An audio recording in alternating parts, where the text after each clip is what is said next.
আচ্ছা, এই যে শীতকাল পড়েছে, আপনারা কে কে কী কী পরোটা বানিয়ে খেয়েছেন?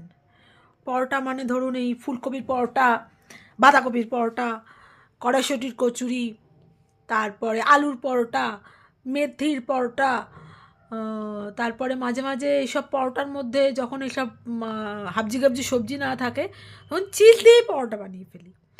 আমরা কোনোদিনও ভেবে দেখেছি যে আমরা যত রকমের পরোটা বানাতে পারি আর খেতে পারি, তত ধরনের পিৎজার মেনুও ওরা ইনভেন্ট করতে পারেনি এখনো। তাহলে আমরা রান্নাটাতে একদম এক্সপার্ট। আমাদের কেউ রান্নায় হারাতে পারবে না। রান্না আর খাওয়া, সারাদিন শুধু এই কাজ।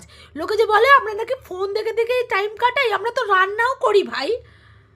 যাই হোক, আজকের জন্য অনেক হলো, এখন চললাম, ঘুমানোর চেষ্টা করুন। গুড নাইট, শুভ